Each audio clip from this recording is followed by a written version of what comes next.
Además, se anunciaron dos hechos simultáneos.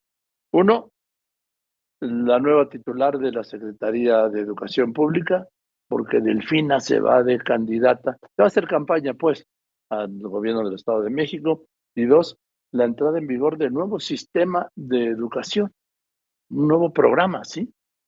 Entonces yo le aprecio mucho a Luis Arturo Solís, presidente de la Unión Nacional de Padres de Familia, que me haya aceptado esta llamada, porque tiene una opinión crítica de, primero, de quien llega a la Secretaría de Educación Pública y segundo, de este nuevo programa de educación. Luis Arturo, buenas tardes, gracias por contestarme. ¿Qué tal, don Joaquín? Muy buenas tardes a usted y a su amable público. A la orden. A ver, ingeniero Solís, ¿qué es lo que no les gusta primero del arribo de la nueva Secretaria de Educación Pública? ¿Qué es lo que no nos gusta? Mira, nosotros en el pasado día 11 de agosto del presente mes habíamos dado a conocer lo que se necesitaba en la Secretaría de Educación Pública y fuimos muy claros. Se necesitaba alguien que tuviera la capacidad de planear, gestionar, evaluar estrategias pedagógicas y proyectos de gestión de aprendizajes para promover una formación integral. Transformar la realidad educativa a través de la elaboración e implementación de proyectos de gestión, proponer estrategias transversales para atender la exigencia actual que tiene la educación en nuestro país. En función de estos 3 puntos que yo te acabo de dar a conocer, Joaquín, desafortunadamente el perfil que tiene la actual secretario, la persona que actualmente va a ocupar la Secretaría Pública, o la está ocupando ya porque ya no sé si ya tomó cargo o no, no tiene perfil. Es una persona que durante muchos años ha estado en gestión ciudadana y que desde los años 80 dejó de estar frente al alumnado, o sea, dejó la materia de educación y se pasó a gestión. Y entonces, al día de hoy, como Unión Nacional de Padres de Familia, como padres de familia, nos preocupa que esté una persona que no tenga el conocimiento, que no esté gestionando o que no haya gestionado la educación en este país en los últimos 10, 12 años, y que entonces al momento de estar ahí va a entrar en una curva de aprendizaje, que creo que los 2 años que le resta a este gobierno, pues apenas se estará empapando y o podrá entonces tomar decisiones que verdaderamente contribuyan a la mejora de la educación en este país. Para nosotros entonces es una gran preocupación. No. Ahora, también debo de apuntar, ingeniero Solís Bravo, que a ustedes nunca les ha gustado quién es el secretario de Educación Pública, ¿no? No es que no nos guste quién es el secretario, porque yo creo que en algunos años anteriores, El sobre titular todo o lo que la titular, ¿sí? sí, nosotros lo que hemos buscado y lo que hemos pedido siempre ha sido el acercamiento, la comunicación, porque es algo muy importante, Joaquín. A quienes se están educando son a nuestros hijos, son a las futuras generaciones, son aquellos que dentro de algunos años llegarán a formar parte de este mercado laboral de este país. Y en este momento lo que nos preocupa es que la forma en cómo han gestionado la educación, y cuando hablo de gestionar es que estamos ante una emergencia educativa, tenemos 3.5 millones de niños, niñas y adolescentes que dejaron el colegio desde el ciclo 2020 a la fecha, que durante la pandemia en nuestro país tiene un retraso en la educación de casi 3 años, o sea, en la comprensión lectora, en la lógica matemática, hay graves deficiencias y que eso que consideramos como deficiencias y consideramos como emergencia, en este nuevo modelo educativo que están echando a andar para el próximo ciclo, como un piloto, como así lo dicen, mi pregunta es, oigan, ¿y qué vamos a hacer con esta emergencia que tenemos, estas deficiencias que existen en el país?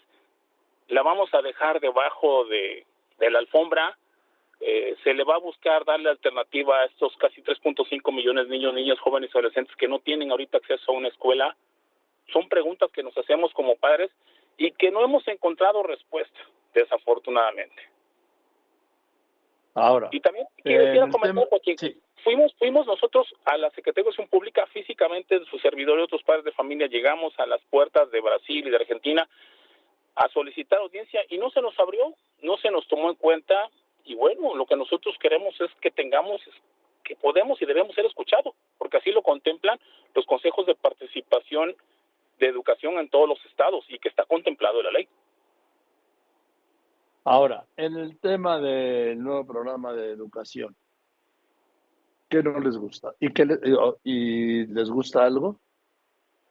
Mira, nosotros siempre hemos estado de acuerdo que afortunadamente todos los programas pues son perfectibles y siempre debemos de hablar de mejoras.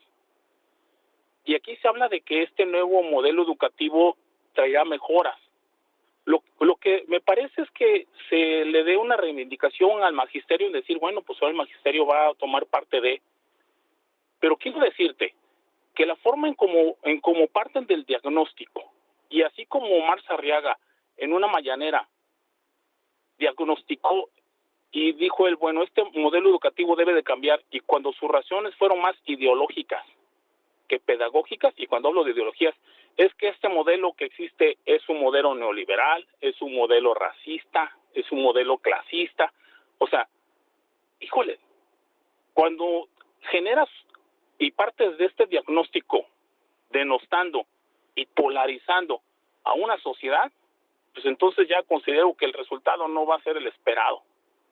Y después de que analizamos este nuevo modelo que se va a pilotear de 214 páginas, y vemos que, bueno, hay cambios de semántica, ya no dicen, y generas mucha controversia porque dices que ya no va a haber grados, sino que va a haber fases.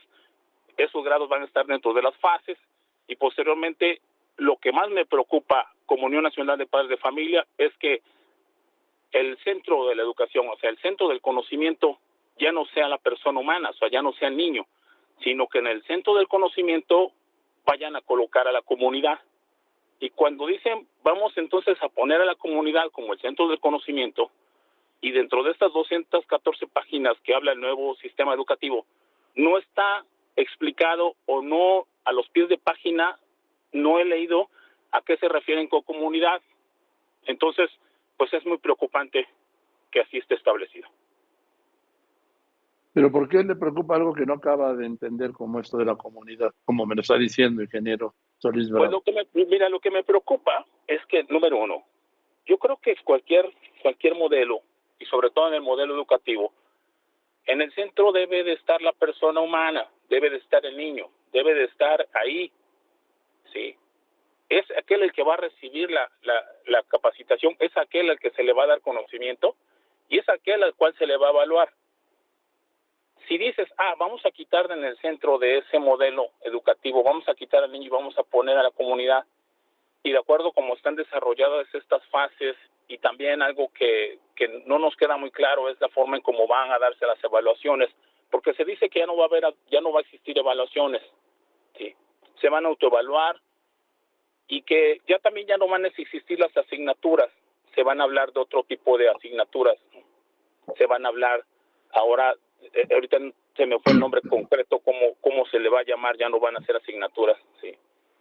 Y que ahora se van a analizar. Y pongo un ejemplo que es lo que estuve viendo. Dicen, ya no vamos a hablar de español, vamos a hablar de lenguas madres, de lenguas indígenas, ¿sí? Y Ya no vamos a... afroamericanas. Y sí, pero ahora yo parto de algo. La única lengua en este país, en este caso de México, la única lengua que tiene una ortografía es la maya, ¿sí? Las demás lenguas no existe un compendio ortográfico, me refiero, solamente se hablan, pero no existe ortografía. Se tendría entonces que tendríamos que retomar el abecedario y nos tendríamos que ir al castellano.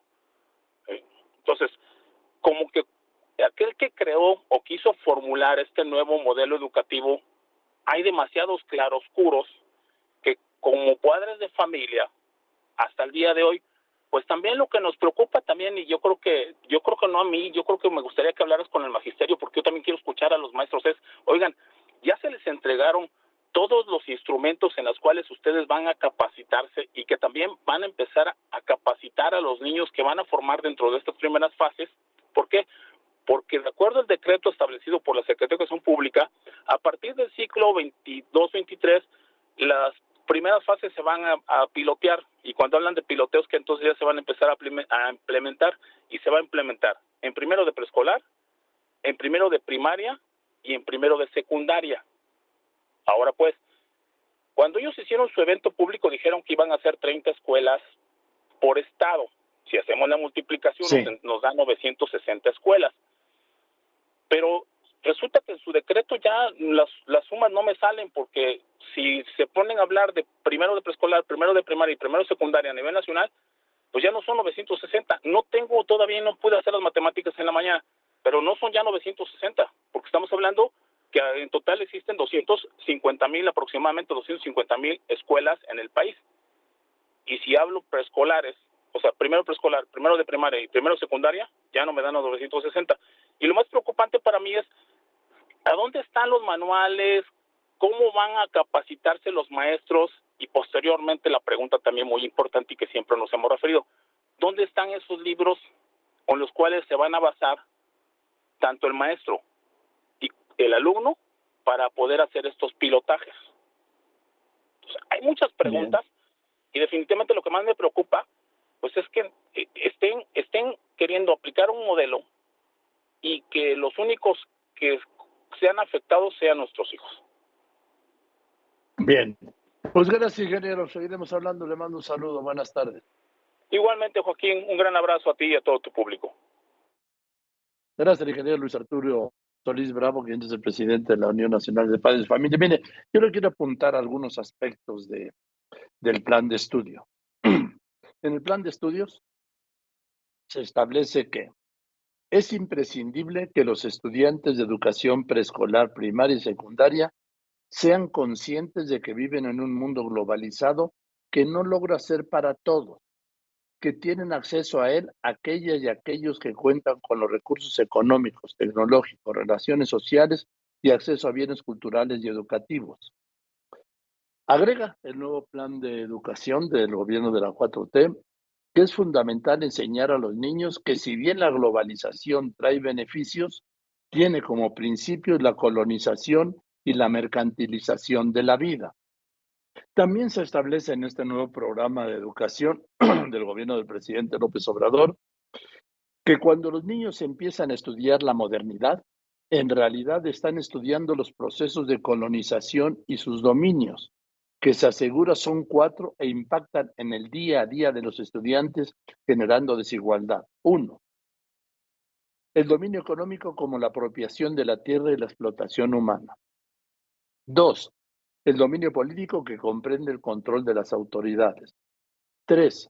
El dominio social representado por el control del género, de la clase social, la sexualidad y la condición étnica. Y 4. El dominio epistémico dedicado al control del conocimiento y las subjetividades. El plan se pronuncia porque los niños cuestionen críticamente las jerarquías sociales y porque las ciencias como química, matemáticas, lengua e historia sean reflexionadas desde las perspectivas de los pueblos indígenas y afrodescendientes. En el plan de estudio se afirma que en la medida en que se impone y legitima un modelo patriarcal, colonial, científico eurocéntrico, esto ya lo habíamos hablado, eurocéntrico, homofóbico y racista en la educación preescolar, primaria y secundaria, se está imponiendo en los cuerpos y mentes un modelo hegemónico de ciudadano. Estamos hablando de un programa absolutamente ideológico, absolutamente ideológico. Después habla aquí, agrega el documento. No se trata de contabilizar las tareas que entregó el estudiante, el número de sus asistencias, el porcentaje de requisitos que cubrió, ni el número de exámenes que aprobó. Más bien se trata de juzgar si lo que hizo el estudiante está bien o no. Y establece lo que llama una evaluación formativa basada en 2 momentos. 1. Seguimiento del proceso de aprendizaje realizado por los maestros, que no tiene que ver con los alumnos. 2. La acreditación de acuerdo con el juicio e interpretación de los maestros a partir de examen, entrega de trabajos y tareas que finalmente determinarán una calificación numérica que requiere el sistema educativo. Y por ahí se va, ¿sí? Y por ahí. Y también dice que debe preservarse y defenderse de planteamientos que desean reducir la educación a una institución que provee servicios de aprendizaje para satisfacer creencias, fanatismos y prejuicios que provengan de particulares con intereses religiosos, empresariales o políticos. Y por ahí se va todo este programa que vamos a ver. Bueno, para este curso escolar no se aplica solo de un modo piloto, pero dicen que lo van a aplicar en el siguiente, que es el último que le corresponderá al presidente López Obrador.